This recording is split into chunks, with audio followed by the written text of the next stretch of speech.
Esse livro visa a compreensão do verdadeiro Evangelho de Jesus Cristo, pregado pelos apóstolos, e que é válido não só no presente momento, mas todos os dias no porvir, na consumação dos séculos e por toda a eternidade. Gabriel Wendel. Em verdade vos digo que dedico este livro primeiramente a Deus, a Jesus Cristo e ao Espírito Santo, bem assim como a todas as almas viventes da face da terra. Vinde a mim, todos os que estáis cansados e oprimidos, e eu vos aliviarei. Tomai sobre vós o meu jugo, e aprendei de mim, que sou manso e humilde de coração, e encontrareis descanso para as vossas almas. Porque o meu jugo é suave e o meu fardo é leve. Jesus Cristo.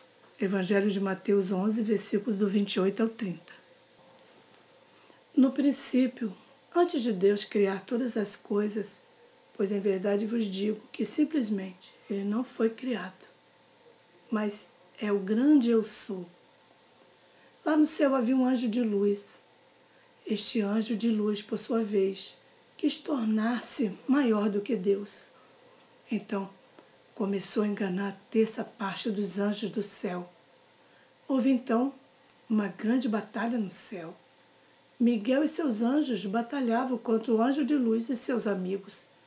Porém, o anjo de luz não prevaleceu e perdeu a batalha, sendo expulso do céu juntamente com a terça parte dos anjos que ele enganou. E uma das formas que ele veio para a terra foi em forma de serpente. E houve batalha no céu. Miguel e seus anjos batalhavam contra o dragão, e batalhavam o dragão e os seus anjos, mas não prevaleceram, nem mais o seu lugar se achou nos céus. E foi precipitado o grande dragão, a antiga serpente chamada Diabo, e Satanás, que engana todo o mundo. Ele foi precipitado na terra, e os seus anjos foram lançados com ele. Apocalipse 12, do 7 ao 9. Então a terça parte do céu se tornou vazia. Deus, em seu coração, se propôs em criar um ser à sua imagem e semelhança, conforme escrito em Gênesis. E disse Deus: façamos o homem à nossa imagem, conforme a nossa semelhança. E criou Deus o homem à sua imagem. A imagem de Deus o criou. Homem e mulher os criou. Gênesis capítulo 1, versículo 26 e 27. Em verdade vos digo que Deus não estava só, pois ele disse, façamos. Mas Jesus e o Espírito Santo também estavam com ele. Então Deus criou o ser humano. A sua própria imagem o criou. Do pó da terra formou Adão e pensou consigo mesmo, não é bom que o homem fique só. Farei para ele uma adjuntora, uma ajudadora idônea. Então Deus fez com que Adão adormecesse com profundo sono. Tirou uma de suas costelas e cerrou carne em seu lugar. Então formou Eva e disse a Adão que essa era osso de seus ossos. Deus os havia colocado no jardim do Éden e ordenou-lhes, dizendo que de toda a árvore do jardim comessem livremente, mas da árvore do conhecimento do bem e do mal não deveriam comer, pois no dia que dela comessem, certamente eles iriam morrer. Eva, porém, foi tentada pela serpente e comeu daquele fruto, e deu também para Adão. E assim a morte e o pecado vieram sobre toda a humanidade.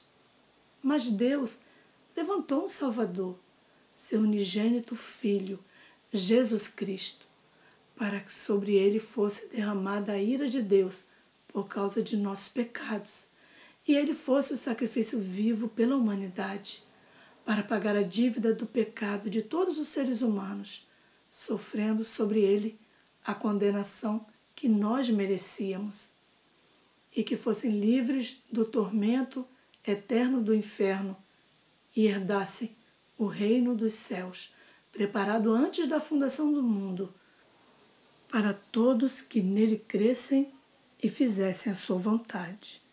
Porque Deus amou o mundo de tal maneira que deu seu Filho unigênito, para que todo aquele que nele crê não pereça, mas tenha a vida eterna. Jesus, no Evangelho de João, capítulo 3, versículo 16.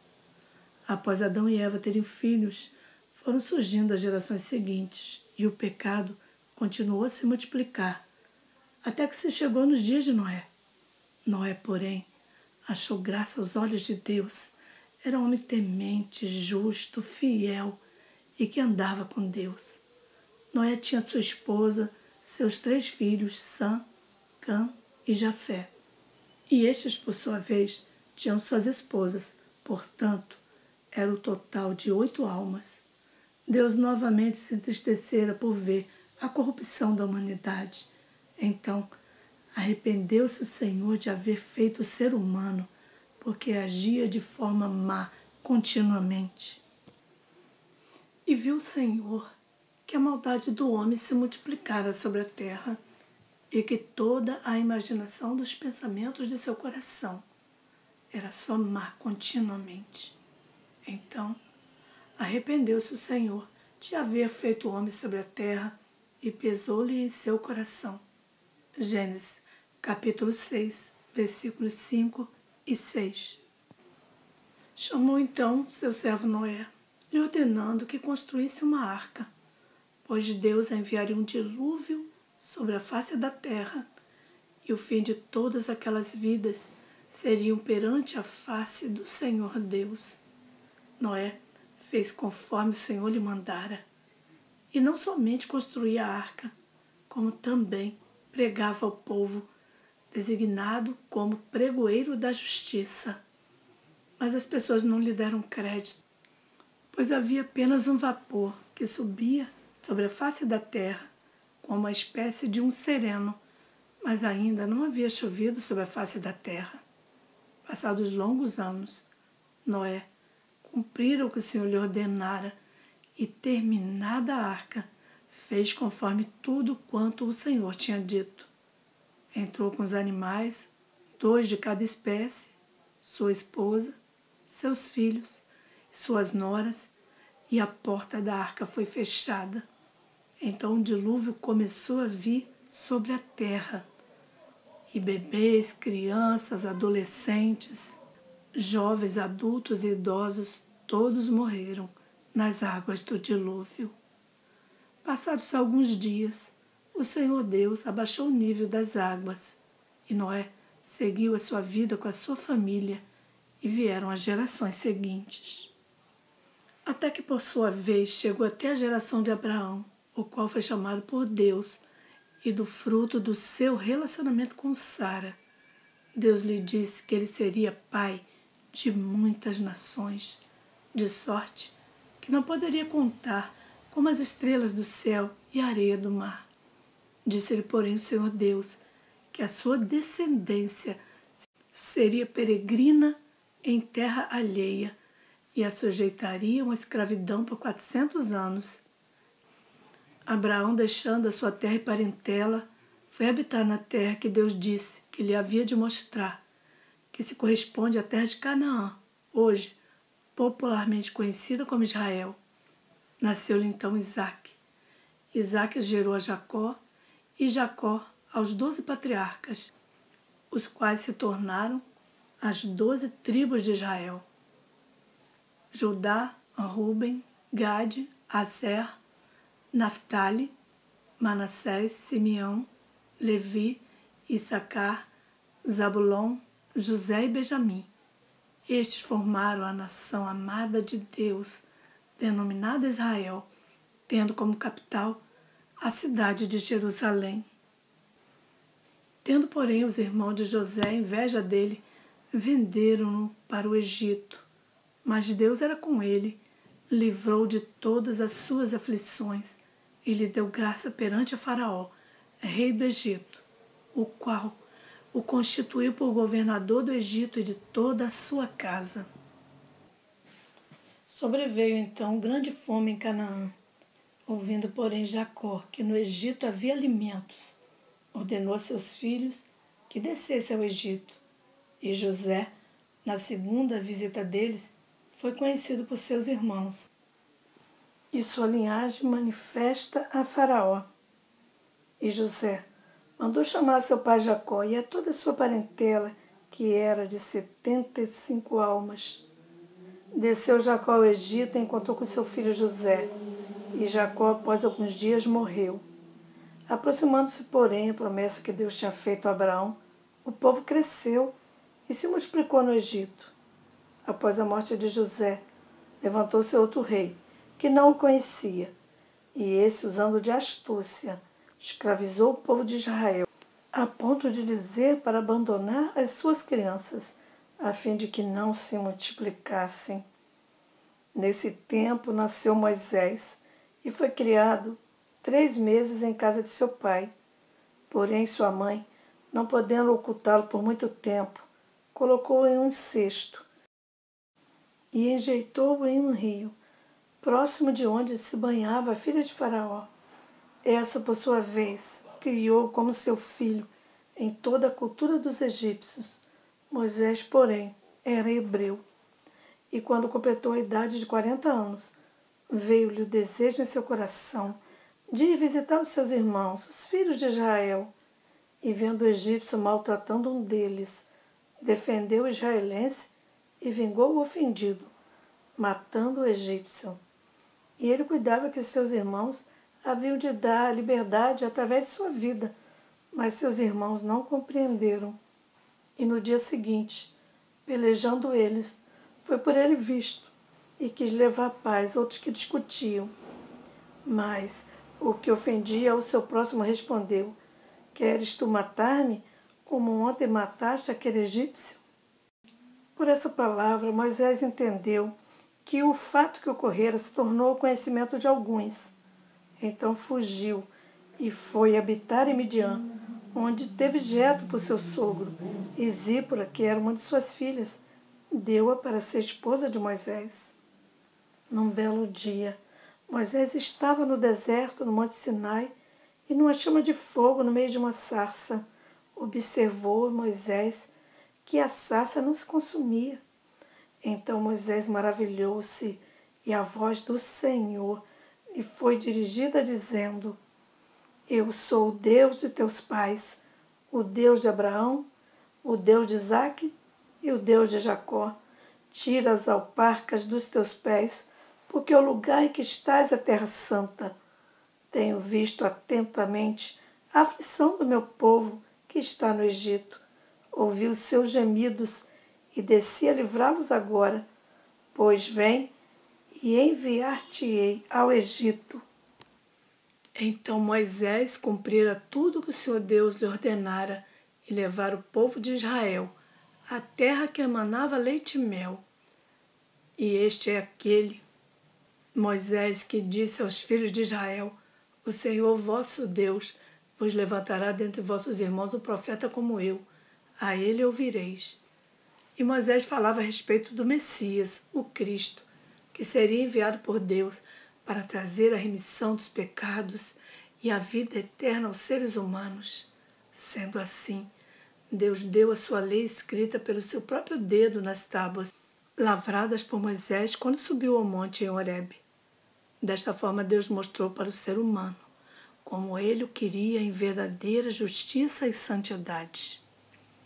A graça e a verdade vieram, porém, pelo Senhor Jesus Cristo, o qual, em verdade, nos ensinou a verdadeira forma de cumprirmos todos os mandamentos, estatutos, juízos, preceitos e ensinamentos dados pelo Pai em sua lei, que se converteu em graça. Passadas muitas gerações e acontecimentos, Deus propôs uma nova aliança, um novo testamento, para dar salvação aos pecadores, pois precisava justificar os pecadores sem deixar de ser justo. Então, propôs em seu coração enviar o seu unigênito Filho, Jesus, para assumir os nossos pecados em nosso lugar, a fim de justificar todo o que nele crê, para que não pereça, mas tenha vida eterna. Chegados os dias do cumprimento das profecias da lei e dos profetas, então Deus enviou o anjo Gabriel a uma certa virgem, de por nome Maria, anunciando que ela daria luz a um filho por obra do Espírito Santo e colocaria o seu nome de Jesus. Passados alguns meses, Jesus nasceu em Belém de Judeia. Crescia e sua sabedoria e inteligência deixavam muitos admirados. Ajudava seu pai José, que era um carpinteiro. Dedicava-se constantemente à leitura das Escrituras e oração e frequentava o templo. Neste tempo, levantara Deus um profeta que prepararia Israel para a chegada de Jesus, chamado João Batista. Este batizava as almas no Rio Jordão, pregando para que eles se arrependessem, pois era chegado o reino dos céus. Num belo dia, João viu a Jesus e disse: Eis o Cordeiro de Deus, que tira o pecado do mundo. Tendo Jesus por propósito ser o exemplo para os seres humanos, aproximadamente aos 30 anos, foi batizado também por João Batista no Rio Jordão, de águas correntes, ainda que não precisava se arrepender, pois não era pecador, era 100% homem e 100% Deus encarnado em forma humana. De sorte que João Batista lhe disse: Eu que careço de ser batizado por ti, e tu vens a mim? Jesus, porém, lhe disse que deixasse por agora, pois convinha cumprir toda a justiça. Sendo, pois, Jesus batizado, logo desceu o Espírito Santo em forma de pomba e repousou sobre ele. E Deus bradou dos céus em alta voz, dizendo: Este é o meu Filho amado, em quem me comprazo. Foi então Jesus levado pelo Espírito Santo ao deserto, e ali esteve em jejum durante 40 dias e 40 noites. E mesmo tentado pelo anjo de luz, o maligno prevaleceu, e terminados aqueles dias, deu início ao seu ministério. Escolheu 12 discípulos, a quem deu o nome de apóstolos, a saber, a Simão, a quem pôs o nome de Pedro, e a Tiago, filho de Zebedeu, a João, irmão de Tiago, André, Filipe, Bartolomeu, Mateus, Tomé, Tiago, filho de Alfeu, Tadeu, a Simão, o Zelote e a Judas Iscariotes. Iniciou então Jesus o seu ministério, pregando o evangelho do reino, efetuando curas e milagres, sinais, prodígios e maravilhas, expulsando demônios e operando libertações em várias partes. Veio para os seus, mas muitos dos seus não o receberam. Mas a todos quanto o aceitaram como Salvador, deu-lhes o poder de se tornarem filhos de Deus, a saber, aos que creem no seu nome, para que nele, crendo, tenhais vida em seu nome, e vida com abundância. Tendo, porém, os escribas, fariseus, saduceus, sumos sacerdotes e outros inveja de Jesus, procuravam como deveria matá-lo, mas era necessário que já se cumprisse o que está escrito em Lucas 24, do 46 ao 47. Então o anjo de luz, o maligno, que foi expulso do céu, semeou o desejo no coração de Judas em trair Jesus. Então Judas o entregou às autoridades ao preço de 30 moedas de prata. Sendo, pois, julgado por Pilatos, este, por sua vez, o entregou para ser crucificado, lavando suas mãos diante da multidão, demonstrando não estar em parte consentindo, mas sendo participante da morte de Cristo. Jesus, então, fora crucificado por mão de homens injustos, para que nele fôssemos feitos justiça de Deus. Derramou seu sangue para nos purificar dos nossos pecados e nos salvar. Entregou seu Espírito ao Pai, e o véu que nos separava de Deus foi rasgado de alto a baixo, dando assim aos pecadores o livre acesso à salvação. Houve, porém, um homem honrado, senador, por nome de José de Arimateia, o qual pediu a Pilatos o corpo de Jesus, envolveu-o em um lençol e colocou-o em um sepulcro lavrado em uma rocha. Ao terceiro dia, Deus o ressuscitou dos mortos e ainda por espaço de 40 dias manifestou a sua aparição aos seus discípulos. Chegados os dias de Jesus ser assunto ao céu, reuniu-se com seus discípulos e, dando-lhes as últimas instruções, foi elevado aos céus, recebido em uma nuvem e assentando-se à direita de Deus Pai Todo-Poderoso. 2 anjos, porém, se colocaram junto aos discípulos, a quem lhe deu o nome de apóstolos, e lhes disse: Varões galileus, por que estáis olhando para o céu? Este mesmo Jesus que dentre vós foi recebido em cima no céu, há de vir, assim como para o céu vistes ir. Dando o Senhor Jesus a ordem de pregar o Evangelho a toda criatura, prosseguimos assim o trabalho que os apóstolos iniciaram após a assunção de Jesus, até os dias de hoje. Sendo assim, testemunhas de que Deus deu a ele todo o poder no céu e na terra e o constituiu por juiz dos vivos e dos mortos, aguardando a sua vinda nos ares para o arrebatamento da sua igreja. Em verdade vos digo que a igreja de Cristo é constituída por todos aqueles que aceitam Jesus como seu Salvador, obedecem à Bíblia e são batizados nas águas correntes em nome do Pai, do Filho e do Espírito Santo, vivendo uma vida de santidade e renúncia ao pecado, aguardando a volta de Jesus para ser arrebatado ou até mesmo a morte, para que no dia da vinda do Senhor sejam ressuscitados e juntamente arrebatados com os que estiverem vivos ao encontro do Senhor nos ares. Eu, Gabriel, também filho do Senhor Jesus, sou testemunha de que essas coisas são verdadeiras e fiéis, e bem-aventurado é aquele que nelas crê. Considero, porém, que se formos expressar o entendimento de todo o Evangelho, infinitas palavras testificarão e confirmarão essa verdade. Este livro, porém, foi escrito para que de uma forma breve possa compreender a Bíblia Sagrada em geral e para que saibais que Jesus é o Cristo, o Filho de Deus, e para que nele crendo tenhais vida em seu nome. Amém. Disse Jesus: assim está escrito, e assim convinha que o Cristo padecesse e ao terceiro dia ressuscitasse dentre os mortos, em seu nome se pregasse o arrependimento e a remissão dos pecados em todas as nações, começando por Jerusalém. Evangelho de Lucas, capítulo 24, versículo 46 e 47. Quem crê e for batizado será salvo, mas quem não crê será condenado. Jesus Cristo. Evangelho de Marcos, capítulo 16, versículo 16. Porque Deus amou o mundo de tal maneira que deu seu Filho unigênito, para que todo aquele que nele crê não pereça, mas tenha vida eterna. Jesus. No Evangelho de João, capítulo 3, versículo 16.